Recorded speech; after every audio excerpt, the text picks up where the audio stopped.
here. We've gathered to discuss a very important topic, not just for our aging community, but also for generations planning for retirement and for those who won't be retiring for several decades. Today's hearing will focus on the beneficial impact of purpose in the lives of our seniors. I think that we'd all say that, right? We all want to have purpose. And what we can do as elected officials to help foster a purpose-filled life for our aging constituents. We are lucky to be joined by expert witnesses who can speak to the impact of keeping seniors engaged in their communities through business, education, and volunteering, and how aging Americans who remain engaged with purpose-driven lives create benefits for themselves and our economy. Purpose and fulfillment are powerful forces that enrich families, strengthen our communities, and support the health and longevity of our nation and its people. Having a purpose is an essential part of the American dream. Has long been an indicator of both mental and physical well-being across all age groups. Purpose can be found in many things, including parenting, caring for loved ones, creating a business, and paid or volunteer work. But for seniors, many of whom are adjusting to retirement and life as empty nesters, purpose can sometimes seem hard to find. However, we should see this phase of life as a new chapter, one where older Americans are empowered to stay active, pursue passions, and give back in ways that matter to them, all while reaping the rewards of connection, community, and better physical and mental well-being. Here's the reality for a lot of folks preparing for retirement. While we hope that every American spends their working years working their dream jobs, that's not always the case. Millions of Americans have great jobs, they save up for retirement, and they look forward to chasing the dreams that they might put on pause in their golden years of retirement. What I want this committee to think about today is how do we make sure that every American retiree can live their dreams in their older years? How do we make sure they can take that course at the local college that they've been wanting to take for too long? How do we make sure they can start that coffee shop or bookstore or bike shop they've always dreamed about? How do we make sure folks stay connected with their communities as they age and create value not only for themselves by keeping purpose in their lives, but also help mentor the next generation of leaders, coach the next generation of small business owners, and pass along their years of wisdom and experience in the process? Research shows that older adults who remain engaged, whether through volunteering, mentoring, or taking on new responsibilities, experience greater physical health, mental resilience, and life satisfaction. Community involvement, lifelong learning, and cross-generational connection are not just beneficial for the individuals involved, they foster a society where every generation thrives. Like I said before, for some, it will be taking a class or a course to explore an area of interest, volunteering in the community, or dedicating time to pursue a new hobby. But for many seniors, purpose will be found in continuing to work in some capacity. This could be in their previous business, as a new part-time employee at a place they enjoy frequenting, or even branching out and starting something new. We need to remove the red tape that hampers or discourages older Americans from continuing work or starting new businesses or careers. We also need to ensure we're removing regulations and creating an economic environment that fosters flourishing and keeps inflation down. We need to ensure that older Americans and future generations can face retirement with a sense of financial security and not a fear of inflation outpacing their nest egg. This way, seniors are only working if they want to, not because they have to. The only way to ensure this is to get the government out of the way. We did this in Florida by cutting taxes and costly and unnecessary regulations. We managed to turn the economy around, making it a beacon for businesses and those wanting a full and purposeful life. During my 8 years as governor, we cut taxes more than 100 times and slashed more than 5,000 burdensome regulations. We cut the time it took to get your license or permit from the state of Florida from weeks to days. Florida businesses added 1.7 million jobs. We paid down more than $10 billion of our debt, and we managed to increase the efficiency of government to provide additional services for our citizens and our state, including for our seniors. Because of these policies, Florida is well known as a place that thousands and thousands of retirees flock to every year, especially this time of year, escaping less financially hospitable climates. In Florida, their dollars go farther, and they have communities and opportunities to experience connection and fulfillment. Cutting taxes and creating a freedom-loving environment allows our senior citizens to thrive and our retired citizens to enjoy the retirement that they work so hard for. It allows our aging constituents the freedom and stability to pursue their passions and build a life of purpose and fulfillment. I look forward to a productive and meaningful conversation on this important topic. Now, I'd like to recognize the ranking member from New York, Senator Gillibrand, for her opening statement. Thank you, Chairman Scott, and thank you for the witnesses. Older adults have tremendous wisdom, work ethic, skills, and they really do contribute to the economy. This was certainly the case with one of my former staffers. I had a staffer named Jerry Shapiro who worked for Secretary Clinton when she was the senator and then worked for me when I became the senator. Jerry worked well into her 80s, I think maybe even her 90s, for me as the head of our Westchester regional office. She was the resident expert on the nuclear facility. She took all the meetings about Indian Point. She was one of the most knowledgeable, thoughtful, and wise leaders we had in our office. So I know no matter what someone's age is, they can still contribute meaningfully to the work of any organization, any community, and any company. Many people want to return to work for mental stimulation, for community involvement, but too many people returning to work is also a financial necessity. This is especially true for 42% of private sector employees who do not have access to employer retirement plans and 44% who do not participate regardless. Another factor compounding this financial need is the reality that many people step back from working and saving to care for children or aging parents. Today, you will hear about the Senior Community Service Employment Program, or CSEP. CSEP is an Older Americans Act program that helps older adults who face the most pressing barriers to employment, such as those who are homeless or have a disability, make sure that they find meaningful work that they enjoy. CSEP does fantastic work to train and place older adults in meaningful employment. It also serves as another reminder about why passing the Older Americans Act reauthorization is so important. I look forward to hearing from our witnesses today and the importance of CSEP program and the incredible contributions that older adults clearly provide in our workforce. Thank you, Ranking Member. Now I'd like to introduce our first witness. John Taffer is a renowned entrepreneur, hospitality expert, television personality with nearly 4 decades of experience transforming businesses and revitalizing communities. As the host of the hit series Bar Rescue, Mr. Taffer has become a household name for his hands-on approach to helping struggling businesses reach their full potential. Beyond his business acumen, John is deeply committed to community engagement and philanthropy. Through his ventures such as Taffer's Tavern, he has championed initiatives that support veterans and local nonprofits whose primary goal is to make their communities a better place to live and work. He is a living proof that business and community involvement in your senior years is a path to power of purpose. His insights and experience are invaluable for our discussion here today. Thank you for being here. You may begin your testimony. Chairman Scott, Ranking Member, and members of the committee, thank you for the opportunity to be here today. It's an honor to speak with you on a topic that's not only timely. I'm sorry, shall I start again? Yes, please. Chairman Scott, Ranking Member Gillibrand, and members of the committee, thank you for the opportunity to be here today. It's an honor to speak with you on a topic that's not only timely, but personal, aging with purpose. I started in hospitality in 1973 as a bartender at Barney's Beanery in Hollywood, California. 5 years later, I was running the Troubadour nightclub where legends took the stage and music history was made. By the 1980s, I was operating my own bar, and since then, I've owned 17 different hospitality businesses. These days, I'm perhaps known as the executive producer and host of Bar Rescue.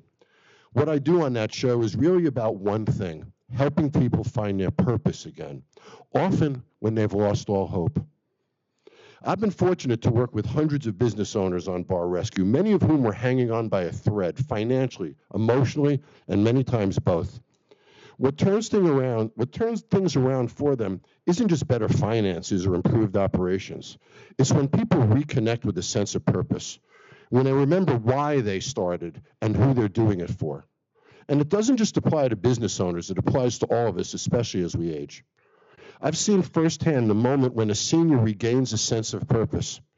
I change the lives of seniors often.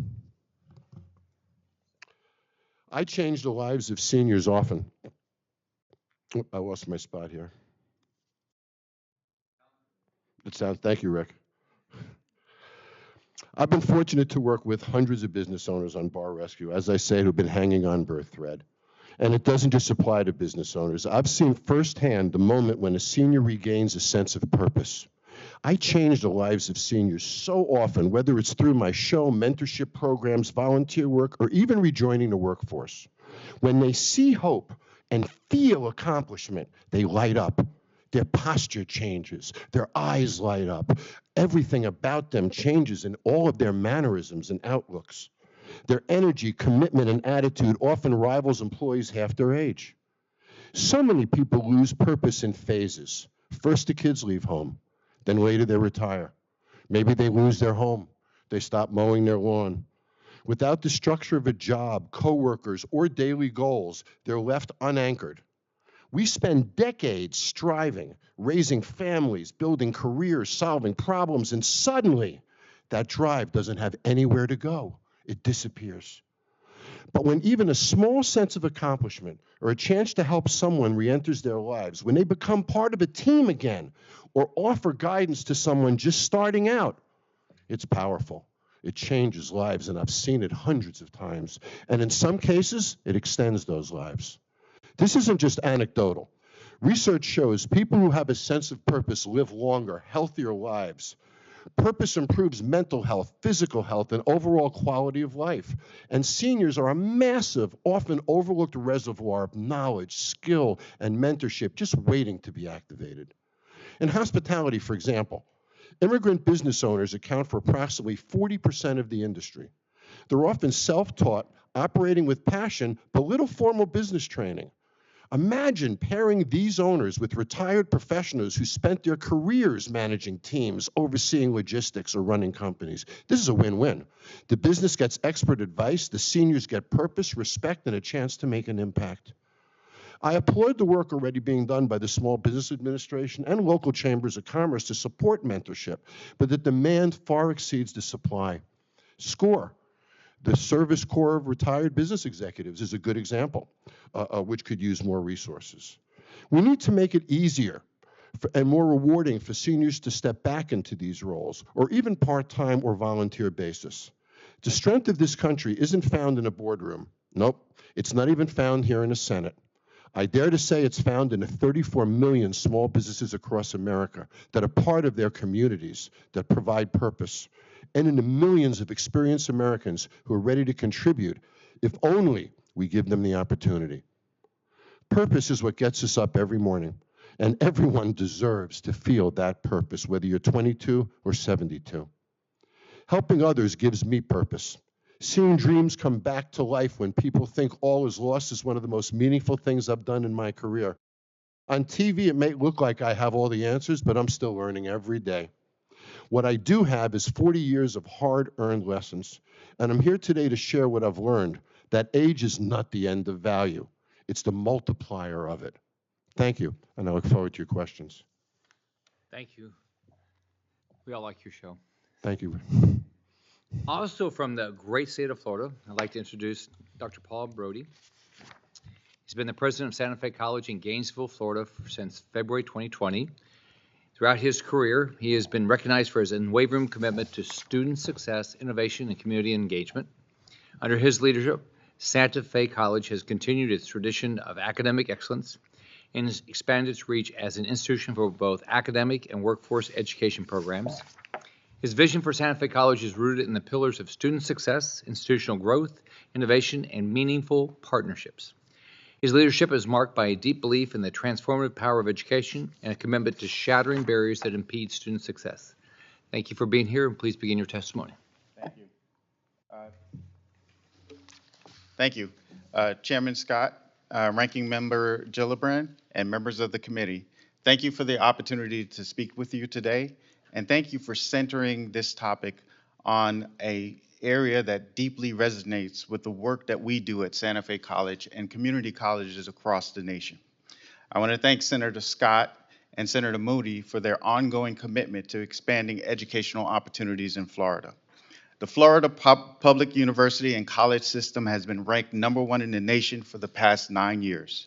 Our state has kept tuition low and outcomes high, and our community colleges have played a vital role in ensuring that learning remains accessible at every age and every stage of life. At Santa Fe College and at our community colleges across the country, Older adults are not simply participants in lifelong learning. They are contributors to the workforce, they're mentors, they're role models, and they are tremendous sources of wisdom for the students and the institutions around them. Last year alone, more than 90,000 Americans aged 50 and older earned a degree or certificate from a community college. That reflects a powerful truth. Older adults want to keep learning, they want to remain engaged, and they want to stay connected to a changing world. Community colleges are uniquely positioned to support these individuals. At Santa Fe College, more than 1,200 of our degree-seeking students are over the age of 40. They are enrolled in programs such as health sciences, IT, the trades, short-term certifications, and apprenticeship programs. At our business incubators and business incubators across the nation, community colleges are housing older Americans who are exploring how to turn their passions into businesses. At Santa Fe College, we currently have 11 entrepreneurs in their 40s, 50s, and 60s planning to launch a new business from our business incubator. Stories like these are not rare. They are part of the community college mission. Our commitment to older adults also includes programs that help families and those experiencing life transitions. Santa Fe College's workforce award-winning program, ACB Excel, provides a two-generation model where we target unemployed and underemployed individuals who are mostly over the age of 40, and we provide them with short-term rapid credentialing so that they can thrive in the workforce. These individuals, over the years, we've done it 4 years in a row, and the job placement rate has been 100%. That provides family stability for these individuals. Another cornerstone of our efforts are programs like our Displaced Homemaker program. Over the past 40 years, we've put 4,500 individuals into our Displaced Homemaker program and allowed them to re-enter the workforce after the death of a spouse, a divorce, or a major event. Programs like this provide an economic pathway to stability. Nationally, 63% of our veteran students are age 30 or older. Santa Fe College and colleges across the nation provide vital avenues for veterans to transition from military service to civilian careers. Beyond degrees, colleges across the nation are offering a wide array of non-credit community education courses that help older adults learn new skills, explore hobbies, and start new businesses. Nearly 65% of our community education participants are over the age of 50. Florida and many other states also offer the opportunity for residents age 60 and older to audit academic courses free of charge. These students receive high access to quality instruction without a financial barrier. We also partner with retirement communities and assisted living centers to bring educational experiences directly into the facilities for the older learners. And then our older adults, they volunteer on our campuses, they serve on our advisory boards, and they volunteer to teach at our institutions. As this committee considers the impact of seniors in today's economy, I encourage you to continue recognizing and investing in the vital role that community colleges play. We're the most accessible point of entry into higher education. We are local, we are affordable, we are flexible, and we are deeply connected to the communities that we serve. With a modest investment in community colleges, we can scale programs that support workforce reentry, reskill individuals, enable individuals to launch new careers, improve mental engagement, reduce social isolation, and promote lifelong learning. Chairman Scott, Ranking Member Gillibrand, and members of the committee, when we invest in lifelong learning, we strengthen our workforce and we build communities where every individual, regardless of age, has the opportunity to learn, contribute, and flourish. Thank you for your time and your continued commitment to America's older adults. Thank you. Thank you for your testimony. So, Santa Fe has been really successful for a long time. So, Jackson Sasser did a good job, and you're doing a great job. So, Now I'd like to welcome back before the committee Rachel Gressler. She is a nationally recognized expert on workforce, retirement, and fiscal policy. She's a senior research fellow at the Heritage Foundation. She has spent over a decade analyzing and advising on issues such as fiscal policy, pensions, and labor policy. Before joining Heritage in 2013, she served as a senior economist for the Joint Economic Committee of Congress for 7 years. Her research is marked by a commitment to promoting economic growth, individual freedom, and fiscal responsibility. Her expertise and passion for practical, people-focused solutions make her an invaluable resource for today's discussion on the role of purpose, responsibility, and engagement later in life. Thanks for being here, and look forward to your testimony. Thank you, Chairman Scott, Ranking Member Gillibrand, and members of the committee. Good afternoon, and thank you for the opportunity to be here today. I would like to focus on 3 points in my remarks. First is that demographic shifts mean that older Americans are increasingly vital contributors to our economy. Second, cultural ails cry out for older generations to impart their wisdom, judgment, and resilience on younger generations. And third, policymakers should make it easier for older Americans to remain engaged in meaningful activities. Older Americans currently make up a greater share of the population and of the workforce than ever before. And that trend will continue amidst a declining fertility rate, rising life expectancies, and the aging of the baby boomers. By 2034, there will be, for the first time in history, more seniors in America than there are children. The good news is that older Americans' labor force participation has been rising, and because of health improvements, as well as less physically demanding jobs, studies show that there's room for even greater expansion. When I think about aging with purpose, I think about a gentleman named Clement Troutman. Clement had a long and successful career in the Navy and then as a defense contractor. Instead of retiring early, Clement decided at age 60 to pursue his dream of owning his own business, and he opened a tropical smoothie cafe. Having turned 67 on Monday of this week, Clement now operates that cafe, which is one of the chain's most successful stores, alongside his daughter, and he also opened 2 more stores in 2025. Now, these stores are clearly improving the economy, but equally important is that Clement's continued engagement is improving people's lives. I can't give justice to the passion and the joy that Clement has for his employees or the positive impact that I imagine he's having on them, other than to say, I wish that my 2 teenage sons could be working for him. Clement actually says he doesn't have employees, rather he has team members. They're his dream team. And whether they are high schoolers working part-time or single parents providing for their families, Clement sits down twice a year with each of his team members to give them feedback on their work and see how he can help them to reach their goals. This influence of older generations setting standards and mentoring younger ones is a prescription for reversing some of society's most troubling trends. A recent Understanding America study revealed the single biggest decline of any character trait in recorded history, and that decline is in conscientiousness among younger Americans ages 16 to 39. Younger people today are more careless and distracted, they're less tenacious and resilient, they make fewer commitments, and they often fail to follow through on the ones that they do make. There are also 4 million fewer young people working today than there were in 2000. Perhaps more than ever, younger Americans need to engage with and learn from older Americans. And while policymakers can't force these continued connections, they can remove obstacles that make it harder for older Americans to stay engaged. One way to do that is by eliminating Social Security's retirement earnings test. This little-known and outdated earnings test effectively takes away $1 in Social Security benefits for $2 in every earnings over $23,000 per year if those individuals are under age 67. Now that can lead to marginal tax rates as high as 84% on middle-income seniors, which, not surprisingly, causes many of them to work less than they would otherwise choose to.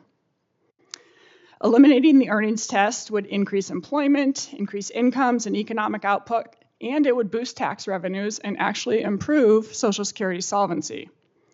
It would also eliminate all the confusion that seniors face with this test, and it would make the Social Security Administration's job a lot easier. This could also offer a rare bipartisan solution. After all, the last time that Congress addressed the earnings test in 2000, they passed a fully bipartisan bill. The Modern Worker Empowerment Act is another bill that would make it easier for seniors to transition from traditional employment into flexible contract-based work. And Senator Scott's Health Freedom Accounts proposal would allow individuals, including seniors, to directly receive federal health care subsidy and health savings accounts that they own and that they can use for future health care costs instead of that money going to insurers, even if they don't spend it on health care. Nothing I'm advocating requires any more or any less government spending. By simply removing existing barriers, policymakers can make it easier for seniors to strengthen the economy and the fabric of society. Thank you, and I look forward to your questions. Thank you. Great job. Now I'd like to recognize the ranking member, Gillibrand, to introduce the next witness. Thank you, Chairman Scott. I want to move to introduce our next witness, Christine Osasu. Ms. Osasu has been director of the Senior Community Service Employment Program at Legacy Link in Oakwood, Georgia for the past 3 years, where she champions economic opportunity and workforce inclusion for older adults across Georgia. Ms. Osasu expanded Legacy Link's reach through targeted digital empowerment programs, helping older adults build essential technology skills for today's job market. Previously, she was the Director of Strategic Marketing Communications Grant Development at Habitat for Humanity of Hall County. Ms. Osasu, you may begin your testimony. Chairman Scott, Ranking Member Gillibrand, and distinguished members of the committee, thank you for this opportunity. It is a privilege afforded to very few to speak before this esteemed body, and I do so with both deep gratitude and a profound responsibility to the seniors in my community. Their stories deserve to be heard, and I'm honored to share a few of them with you today. My name is Christine Osasu, and for the past 10 years, I have served Georgia's most vulnerable populations, first at the Habitat for Humanity, and for the last 4 years as the director of the Senior Community Service Employment Program at the Legacy Link, a nonprofit area agency on aging. Our CSEP program serves 107 counties as a proud sub-grantee of the National Council on Aging. Today, I'm here to share how CSEP has transformed lives, empowering older adults to re-enter the workforce, reclaim their confidence, affirm their value, pay taxes, and take meaningful steps towards self-sufficiency. I'm also here to share the devastating impact of the 4.5-month funding pause, a crisis that left nearly 30,000 seniors across the country in limbo, without income, structure, or support. I'm grateful to Ranking Member Gillibrand for leading a group letter addressing the funding delay, and to Chairman Scott and Ranking Member Gillibrand for their bipartisan efforts to reintroduce the Older Americans Act reauthorization. CSEP, authorized under the OAA, is a federally funded job training program for low-income seniors age 55 and up. It operates much like a paid internship, providing seniors hands-on training at nonprofit and government agencies. Host agencies gain skilled, dedicated workers at no cost, many of whom transition into permanent roles. Investing in seniors means investing in experience, reliability, and resilience. Seniors are valuable, capable members of the workforce who enrich every organization they join. When given the opportunity, these older workers support themselves with dignity, reducing reliance on public assistance. Mrs. Plant, age 59, shared her story. After losing my husband to COVID in 2020, I became homeless, bouncing between shelters and motels. CSEP helped me stabilize my life. It allowed me to cover basic needs, pursue training in medical coding, and give back by serving meals at the soup kitchen. Without it, I'd be at risk of losing everything again. The critical role of CSEP was apparent this year. The Department of Labor's delay in releasing CSEP funds furloughed thousands of participants and dismantled the program's infrastructure nationwide. The participants who faced this leave without pay suffered through missed meals, skipped medications, unstable housing, grandchildren going without school supplies, and growing uncertainty about the future. especially as they were not eligible for unemployment. And we're still rebuilding from this setback. To some, a $7.25 an hour training wage may seem insignificant, but for someone surviving on less than $1,600 per month, this paid training is a bridge to financial security. A short while into the pause, an undeliverable letter led to an unexpected heartbreak. When I called the participant to verify his address, he said, "Miss Christine, I wish I could give you an updated address, but I don't have one. I couldn't pay for my housing. I've maxed out my time in the shelter, and now I'm living in a tent." Regardless of income, seniors face persistent age discrimination in the workforce. Imagine applying for a job without an email or computer skills, a reality for many seniors. CSEP provides tools and training to overcome those barriers. Last year, we launched a digital empowerment program giving participants tablets and tech training, opening doors to jobs and independence. CSEP delivers a strong return on investment by preparing seniors for meaningful employment, benefiting not just the individual, but society at large. Beyond financial security, CSEP reduces social isolation and boosts mental and physical health, creating healthy, engaged older adults, a vital asset for our economy. With the right tools and opportunities, seniors don't just participate, they lead, mentor, and multiply impact. CSEP is the key to stronger businesses, reduced public spending, and a more inclusive and resilient workforce. Thank you for your commitment to our seniors. I urge you to remain diligent in the fight for a better world for older Americans, because we are all aging and we deserve to age well. Thank you very much. Now we're going to start with questions with Senator Moody. Thank you, Chairman Scott. Ranking Member Gillibrand, you have done such a great job of holding these hearings and making them relevant to the issues that seniors are facing today, and I commend you for that. I don't know that the Aging Committee has ever been this active, and I think it's fabulous. Coming from the Silver State, the great free state of Florida, Senator Scott and I are grateful, and we're getting a lot out of these hearings. Thank you to our amazing witnesses here today. I will note that 2 of them are Floridians, one more recent than the other, but certainly 2 are Floridians. And I wanted to start talking about a stat that workers ages 55 or older have been the fastest growing age group in the labor force for more than 2 decades, making up 24% of the U.S. workforce in 2022, and they're going to continue to be a vibrant part of our workforce. I don't think this is changing anytime soon, as we heard from one of our witnesses who provided some great stats. Some never left the workforce. I think we heard testimony of a specific case where they went straight from retiring from a defense contractor into owning a tropical smoothie. They never leave. There's never a break. And others are trying to re-enter the workforce. Some will face barriers to that re-entry.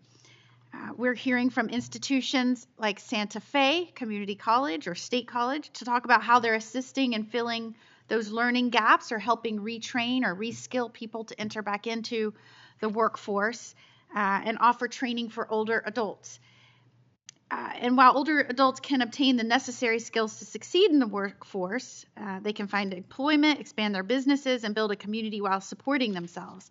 And one of the things, Mr. Brody, I think that's so great about what you've done since you took over at Santa Fe is you were very focused not on the traditional array of available degrees like associate's degrees, bachelor degrees, but you were focused also on reskilling and upskilling opportunities. And I think that you stated that you have been working with older Floridians to receive credentialing and even other skills to enter back into the workforce. What is the primary motivating factor of those that are seeking to do that at Santa Fe in their senior years? The majority of them is a second career, and it's primarily focused on income, sustaining themselves financially. Many of we launched a CDL program. 46% of the participants were age 50 and older. And it was short term, so they don't want to necessarily spend 2 years getting an associate's degree. They want to do something short term that provides a financial stability for themselves.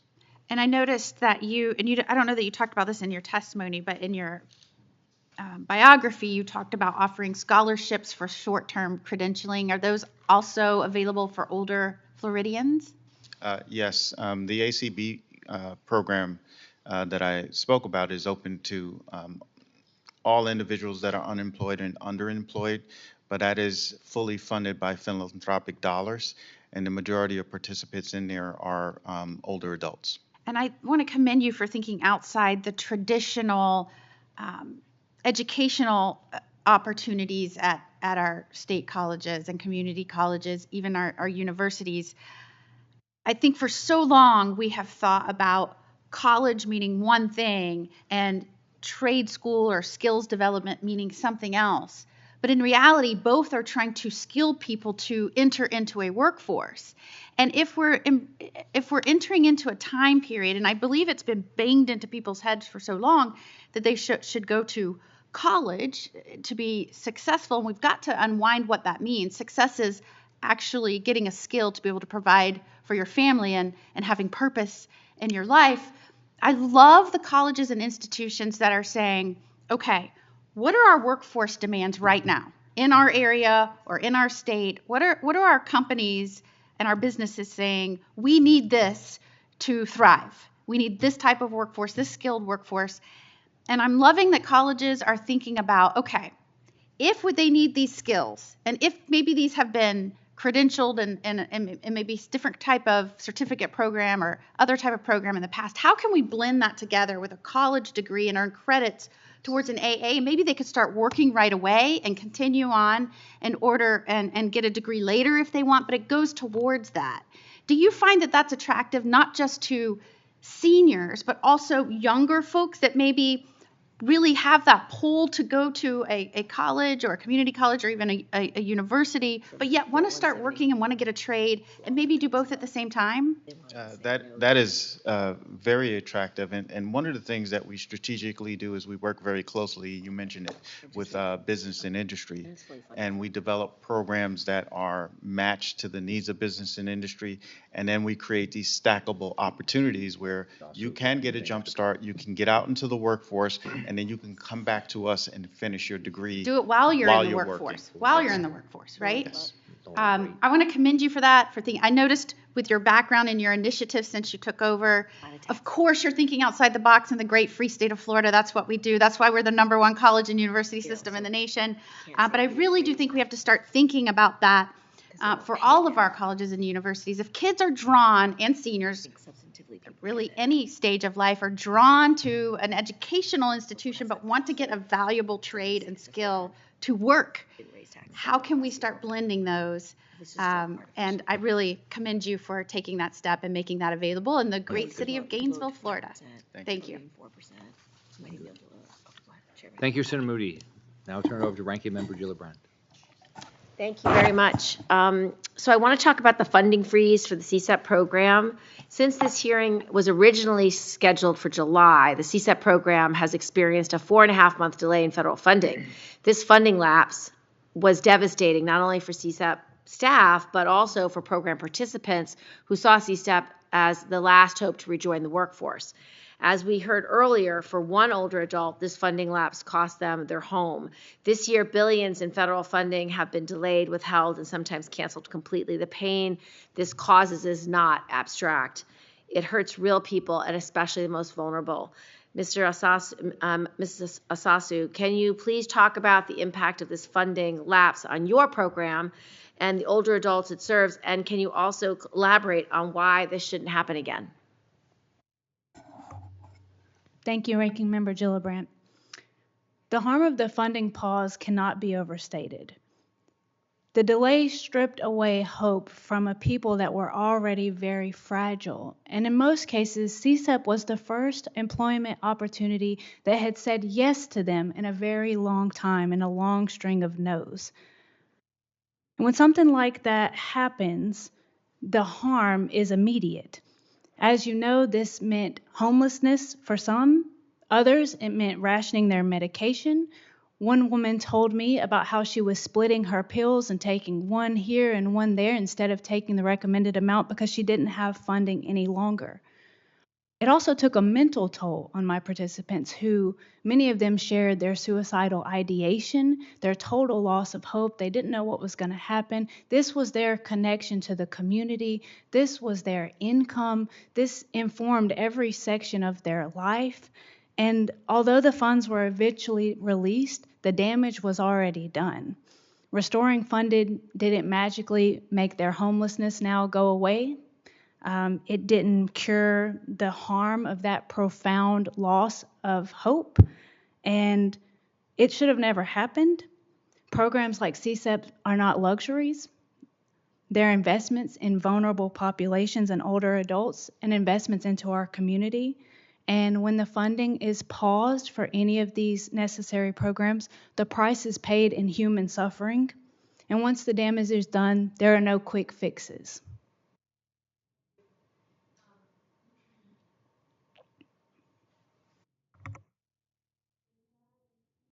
In combating homelessness, this past July, after sending a letter to the Department of Labor demanding the administration release the CSEP funding, I held a listening session and heard from over 70 older adults about the impact of the CSEP funding pause on their careers and daily lives. During this listening session, people talked about the incredible purpose CSEP gave them, as well as the tangible impact it had on their financial health. CSEP serves people who have faced the most pressing lifelong barriers to savings and employment.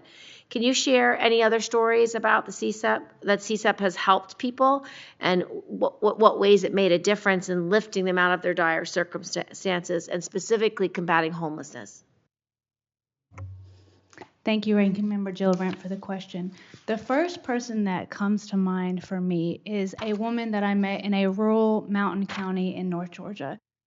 When we first spoke, she was living in a tent on a mountainside. She was clearly embarrassed of her situation. She was bathing in perfume, doing the best she could to present herself in a favorable light despite her situation. She was ashamed. She told me how embarrassed she was to talk to her children. It put this void in her life. She wasn't proud of herself and what was going on. And CSEP, we partnered with her. We worked step by step to untangle these complex problems that people in poverty have. And through her CSEP job training program, we were able to first find her a host agency where she could receive that paid job training. She began training as a receptionist. And then we found her a room share situation, so she had a place to live. So it was just kind of each little piece at a time. And that's what we do in CSEP is we identify their barriers. We make a personalized job training plan, and it has to address all of those issues, because you can't have a person get a job if they are homeless, if they are not showering, if there's a transportation issue. Transportation came up as well. Her truck broke down. We worked with the host agency to be able to get her a bus ticket so that she could get back and forth where she needed to go. And if you met that woman today, you would have no idea that she was living on a mountainside in North Georgia with these type of problems, because she was able to rebuild her life, but she needed the extra help. She was never going to do it on her own. She needed a social worker to work through each of those individual issues. Thank you. Yes, ma'am. Senator Justice. Thank you, Mr. Chairman, Ranking Member. Thank our witnesses. Now, I'm going to go a little bit different way because I'm not much of a politician. And I'm a new kid on the block here that's got a lot of white hair and maybe a little bit of wisdom, but a whole lot of white hair. Let me just say just this. If you could just think about this, in the state of West Virginia, where I'm from, there's lots and lots and lots of seniors with lots and lots of challenges. And we all know that and everything. A lot of these seniors are not quietly going into being seniors. And they absolutely desire so much, but absolutely we some way, somehow have gotten completely away from it in my book. You see, I think they want hope, and they want belief, and they want interaction, and they want goodness with young people. They have an ability to contribute that's off the chart. We need to quit teaching them how to play shuffleboard, or teaching them how to knit, or teaching them how to be together with one another. They don't want to be with other seniors. For God's sakes, a living, they want to be with kids. They want to be, believe it or not, with baby dog. They want to be absolutely with a purpose, with a challenge. I wish to goodness we'd rename them. Instead of calling them seniors, we'd call them wisdom. Because really and truly, why should they be labeled? Oh, those are just seniors. You know, they're very limited in what they can do. Well, I don't believe that. I've never believed that. They could give us so much, it is unbelievable. And in so many situations, we just back away. And then we struggle with all the different challenges that they may have, and they surely do have. So many obstacles. They're forgotten in too many ways. And we absolutely should remember that forevermore. Again, all you witnesses are fantastic. And I salute the great job you do in every way.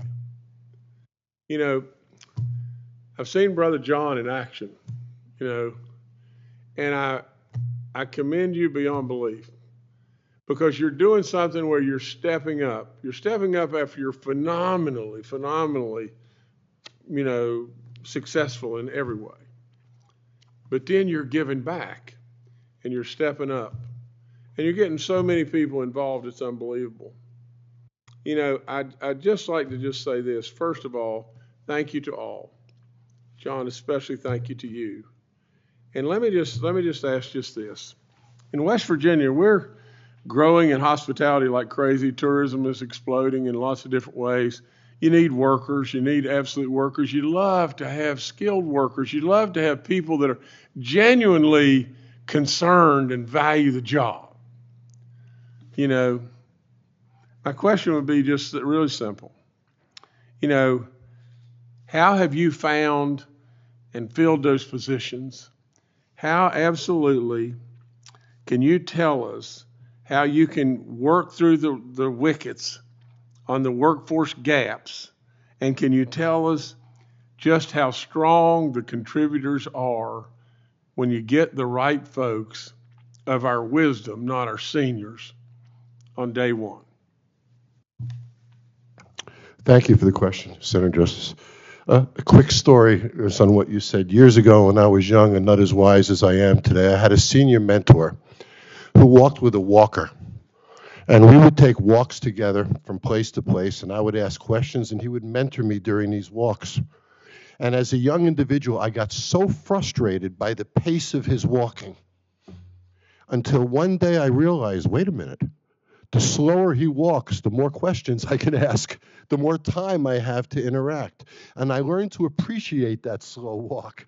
And the benefit I had once had that realization was very powerful to me.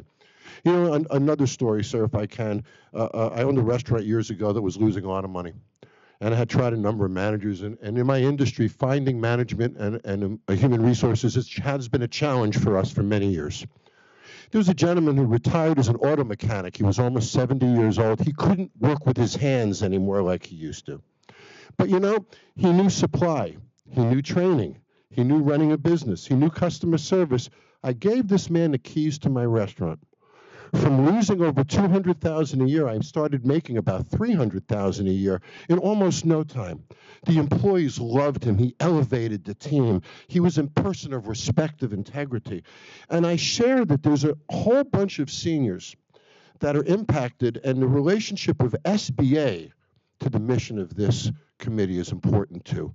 As I travel across the country, I've helped thousands of small businesses in almost every state of our union, every demographic, every market type you can imagine. And the connectivity to seniors and small business is a powerful one. And when I look at the cost of living impact today, post-pandemic impacts today, you know, the SBA and the mission of this committee could be linked better. You know, I look at how the SEC, for example, doesn't allow an unaccredited investor to put everything on a line and lose everything they own. But yet in a business environment, in an SBA environment, that can happen. So I just want to reiterate that there's an opportunity to cross-train, cross-utilize seniors that isn't quite realized. And one last point, as one who consults to large corporations, many of them, and one who helps small businesses, my passion is the small business, it's a lot easier to place a senior in a smaller business than it is a major corporation. It just is. That's just the way it is today. And again, I suggest that SBA and a small business segment of America can help solve some of the problems that we have in aging. One more point, and then I'll be finished, Senator. When you hire a senior person for a community-based business, that older individual has hundreds of relationships in that marketplace that the young employee does not have. It's a marketing machine. It's a connective tissue to the community to drive revenues. When we think of the relationship power of the seniors, not only the experience, that's a powerful asset to a business.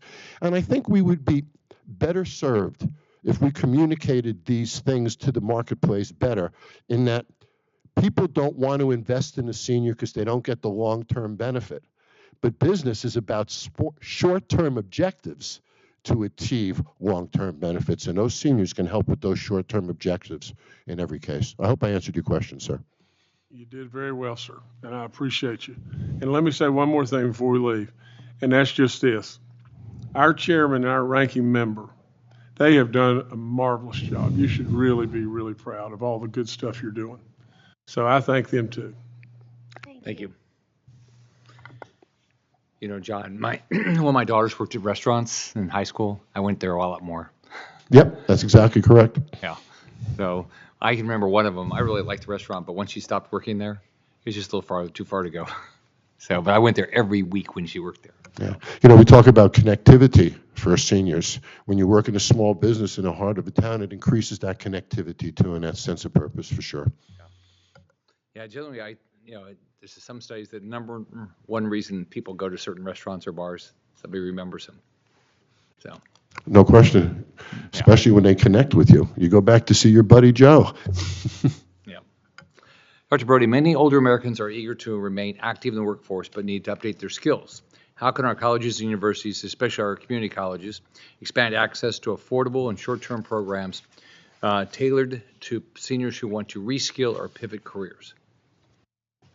I think colleges need to be very intentional and working with the business and industry to determine where the gaps are and what the needs are, and then develop programs such as what we've done, programs that specifically target individuals and then train them for those skills. This way you get to places of 100% job placement, because the employers, the students are trained for exactly what the employers are looking for. That it's been very successful at Santa Fe College, and it's very important that we are nimble and putting students into employment that the employers are looking for, putting them into degree programs and certificate programs that the employers are looking for. All right. Yeah, you have to think of a student that finishes and there's no job where they, Right. somebody, I mean, I think a lot of schools around the country have lied to them. Yes. And I remember when I was governor, I was talking to all these kids, and you tell them about these degrees. I said, is there even a job for that? So, So Rachel, you've written extensively about the economic value of work across all ages. What trends are you seeing in senior labor force participation, and what policies can encourage older Americans who want to start a business or keep working to do so? One of the most positive trends, I think, has been the increase in the ability to work independently, whether you call that freelancing, gig work, independent contractor, but to be able to retire from the traditional 9-to-5 job, having to report to the boss on their time, and to be able to shift into this type of work. I've seen it in my grandfather and in both of my parents, and it's just a way to be able to remain engaged and yet to still have the freedom and the flexibility to maybe go care for grandparents, volunteering, just pursuing those things that you wanted to do in your golden years. And one statistic said that 29% of the baby boom professionals are freelancing in some capacity, and I think that's a great thing, but there are additional steps that could be taken to help make that more accessible, particularly measures that would allow those individuals to still be able to get the traditional workplace benefits. Healthcare is extremely important if you're not yet of Medicare age, but to be able to have access to that healthcare. And there's things like the Unlocking Benefits for Independent Workers Act that would allow those individuals to still contribute into a retirement account, still get that healthcare from an employer, even if they're only a contractor. Definitely clarifying the rule on who can and can't be an independent contractor through the Modern Worker Empowerment Act would help. And then your healthcare freedom accounts proposal would be a great way for individuals to be able to actually build savings up that they can use even in the future when they are on Medicare, but to have that money that could help them pay for the out-of-pocket costs. Perfect. Christine, many of the communities you serve are rural or small towns. How does the, quote, aging with purpose conversation differ in those areas compared to urban ones, especially in terms of civic engagement, job access, and social connections? Thank you, Chairman Scott. That's an excellent question. In the rural areas, we talk a lot about the digital divide. I'm sure you've all heard digital divide. And what we're really saying is if they don't have access to internet, if they don't have access to the training to utilize a computer, a smartphone, and so forth, they are suffering in this digital divide. And when we think about rural areas, there's going to be less opportunity just by virtue of there's less businesses for them to train at, less nonprofits for them to go gain skills, and so forth. So when we think about seniors in rural communities, we really think about that digital divide. And the way to address that, of course, is to ensure that everybody has access to internet. And then additionally, everyone has access to the training to utilize that internet. As I said, we implemented a job training program with tablets. You can't just hand a tablet and a keyboard to a senior and say, all right, you got internet, you got your tablet, you're ready to go. Now, there's a few steps after that have to be taken. But once you take those steps, they can become data managers. That's a real story. I've seen that happen. Took a woman who had never used a computer, and 2 years later, she got a job as a data manager. So just a little investment goes a long way in those rural communities. Yeah. John, what would you say to someone who is later in their stage of life and is interested in starting a business but feels it may be too late? I think that obviously there's mitigated risks, location, finances, revenue potential, and all of that. But if I can tell another story, I was told that I'd never be on TV, Senator. I was told that I was too ugly and not good looking enough. It'll never happen. And one day I realized that I'm the only person who can say no to me. And they're the only person who can say no to them. So I would suggest that they say yes to that. And the other interesting thing I would say is if a senior is going to get into a small business today, it's a different economic environment. And sure, costs are higher. It isn't the cost that'll take you down. It's the inability to manage those costs that'll take a business down. It's management skills more than the actual economic environment that we live in. And I think any dollars invested in the programs that you're doing that provide budgetary management skills, supply side skills, marketing skills, all of these skills will allow us to thrive in almost any economic environment if we know how to manage those costs well. And I think a lot of that is education. Yesterday when I was speaking to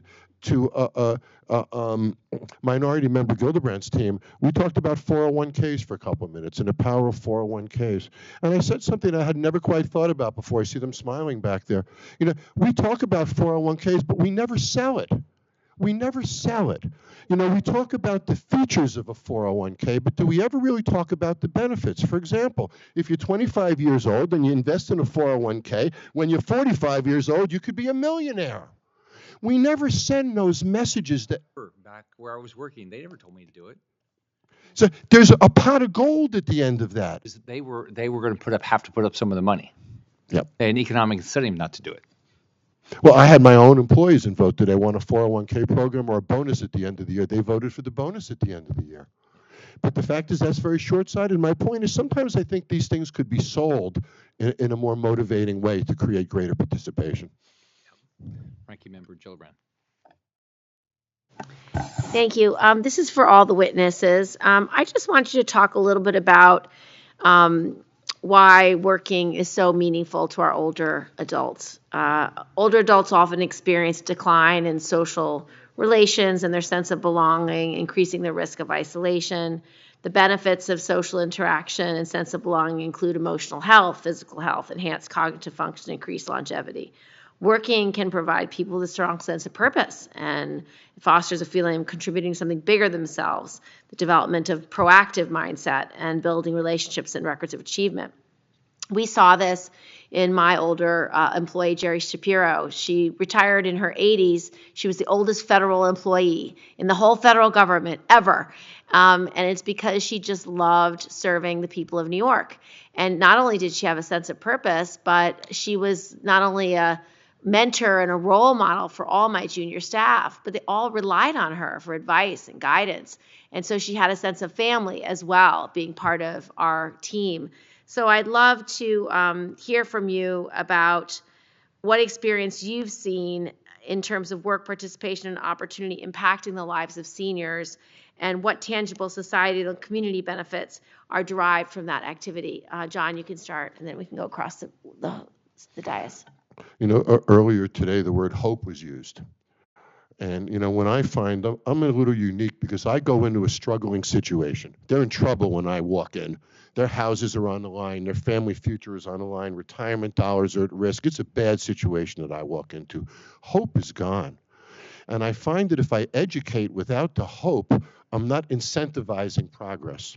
So I think one of the greatest opportunities we have is to instill hope in people, who, no matter what work we're all doing together. That hope is very motivating. Hope and skill goes a long way. One without the other doesn't travel quite as far. I'll tell you, Senator, when I work with these people and that hope appears, what happens is physical. How you see their posture, their activities change. I've done 283 episodes of Bar Rescue. And at the end of that episode, I always get a hug. But our microphones are on our chests, so nobody hears what's said to me when that hug happens. The things that are said is, John, I have a future again. John, I'm talking to my son again. I'm talking to my dad again. Boy, I can pay my bills. John, you saved my house. Everything they say isn't thank you for teaching me. It's almost thank you for giving me hope. Thank you, and that's a great question. I'm gonna talk about you mentioned mental engagement and you mentioned social isolation. When our seniors engage with our campus, I'll use one word. I see joy, and they get very excited. I see joy on both ends. I see it from the seniors that are engaging and the students that they're engaging with. The students are gaining wisdom from these individuals.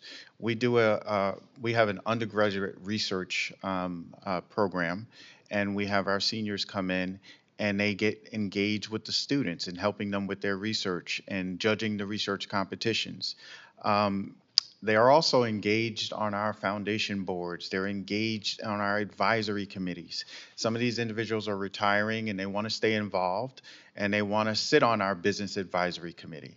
And we're getting wisdom from their life experience. So we continue to engage our seniors, but they when they step on our campus and I chat with them, the word that I really can describe is joy. They feel fulfilled. They feel like they're giving back, and they truly are giving back to helping us thrive as an institution and helping our students thrive through mentorship and all the wisdom that they provide. Yes, humans have an innate desire, I would call it a God-given desire, to be engaged in meaningful work and to be engaged in meaningful relationships. And there is so much value in that. And as Senator Justice said, just the wisdom that comes from older individuals.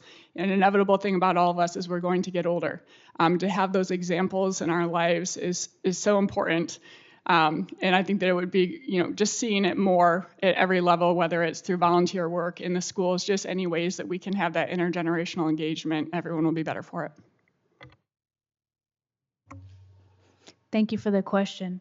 Work gives people purpose, it gives them pride, it gives them a meaningful reason to leave the house in the morning and get dressed up again. You wouldn't believe how many seniors said the value in just getting dressed, what that means for them, how it transforms their day and their life. A senior comes to mind, and she's one of the first clients I ever worked with. Her name was Miss Anna. She was in her mid-70s, and she was training at a nonprofit thrift store. She was cleaning the glassware and creating the displays and that kind of business. And early on when I met her, when we were doing this job counseling, we identified some mental health issues, some paranoia and other things of that nature. And what we found is the more time she spent alone in her apartment, the worse it got. So when she was able to start job training and we had her there 5 days a week, of course, it didn't go away. It's not a cure-all, but work makes a meaningful difference for a person's mental health. So she began finding community within her work. That's where she made all of her friends. All of the customers knew her by name, and she just transformed into this smiley, happy person, one of the hardest workers I know. And at 76, she was hired on full-time, and she's still working now at 78, and everyone who shops there knows her for her bright personality, and all of that was made possible through the job training and getting a job. Wonderful. Thank you, Mr. Chairman. Dr. Purdy, can you give me one story of a business relationship you have that's helped people get a job and a senior citizen get a job?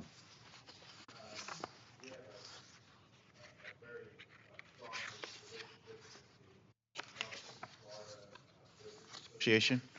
And through that Builders Association, we train apprenticeships. I remember the last graduation that we had. There was an individual. It was in the electrical program. An individual that came across the stage. He said, "I'm retired, but I wasn't ready to retire, and I've always wanted to be an electrician. And through this apprenticeship, my dream has come true."